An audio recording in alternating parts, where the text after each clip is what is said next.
আসসালামু আলাইকুম বন্ধুরা, কেমন আছেন সবাই? আবারও আমার এই ছোট্ট চ্যানেলে সবাইকে স্বাগতম। আমি আজকে মসুর ডাল দিয়ে সূর্যমুখী পিঠা তৈরি করব। খুবই সহজ একটা রেসিপি, কিন্তু খেতে যে এতটাই মজা, একবার না খেলে কেউ বিশ্বাসই করতে পারবেন না। তো চলুন দেখে নেই মূল রেসিপি। এই জন্য আমি এখানে নিয়েছি হাফ কাপ পরিমাণ মসুর ডাল। আপনারা এখানে চাইলে বাড়িয়েও নিতে পারেন।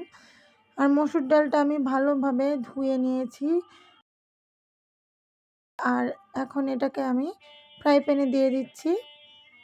ফ্রাই প্যানে মসুর ডালটা দেওয়া হলে এখন আমি এখানে কিছু মশলা দিয়ে দিচ্ছি হাফ চা চামচ পরিমাণ মরিচের গুঁড়া, হাফ চা চামচ পরিমাণ হলুদের গুঁড়া, 1 চা চামচ লবণ দিয়ে দিচ্ছি, হাফ চা চামচ জিরা গুঁড়া, হাফ চা চামচ ধনিয়া গুঁড়া, তারপর দিয়ে দিচ্ছি হাফ চা চামচ আদা বাটা আর হাফ চা চামচ রসুন বাটা, আর সব শেষে দিয়ে দিচ্ছি 4টা কাঁচামরিচ। এখন সব কিছু একসঙ্গে নেড়ে চেড়ে একটু নিয়ে আমি এখানে সিদ্ধ হওয়ার জন্য পানি দিয়ে দেব। আমি এখানে প্রায় 1.5 কাপ পরিমাণ পানি অ্যাড করেছি। আর পানিটা দেওয়া হয়ে গেলে এখন এটাকে ঢাকনা দিয়ে ঢেকে দেব।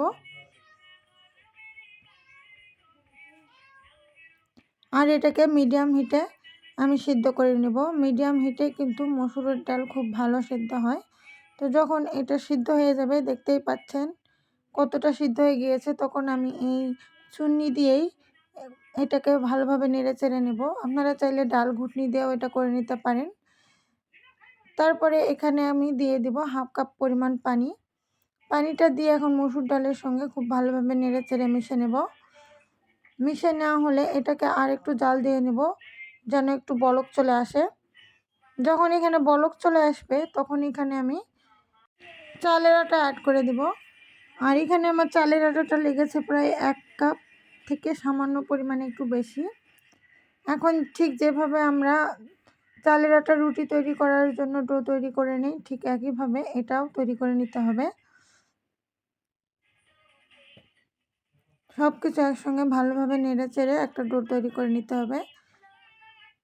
এখানে আটার পরিমাণটা আপনার মসুর ডালের উপর নির্ভর করবে। মসুর ডাল যদি আপনি 1 কাপ নেন, তাহলে আটার পরিমাণ এখানে প্রায় 2 কাপের মতো লাগতো। তো এখন এটাকে ভালোভাবে নেড়ে চেড়ে আমি একটা মোটামুটি শক্ত ডো তৈরি করে নেব। এটা আমার রেডি হয়ে গিয়েছে। আর এখন এটাকে একটু ঠান্ডা হওয়ার জন্য রেখে দেব।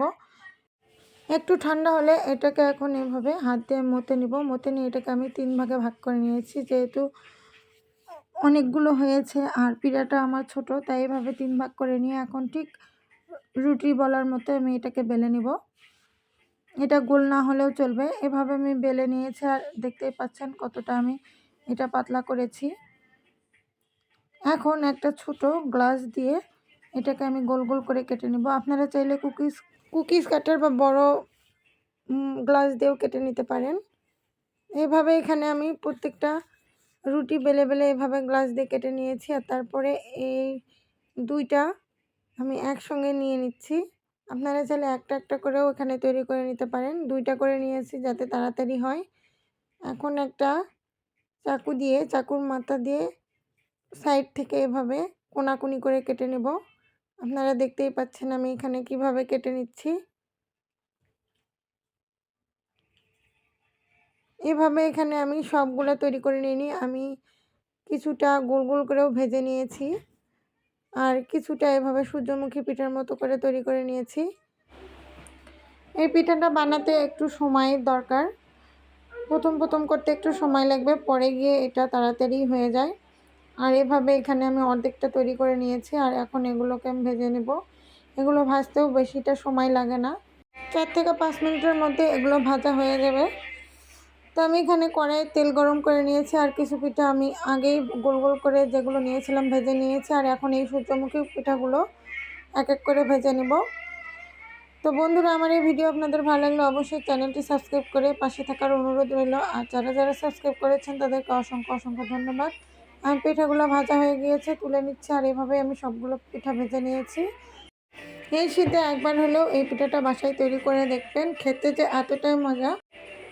দেখে বুঝতেই পারছেন পিঠাগুলো কতটা মুচমুচে হয়েছে। তো দেখা হবে আবারও নতুন কোনো রেসিপি নিয়ে। ভালো থাকবেন সবাই। আল্লাহ হাফেজ।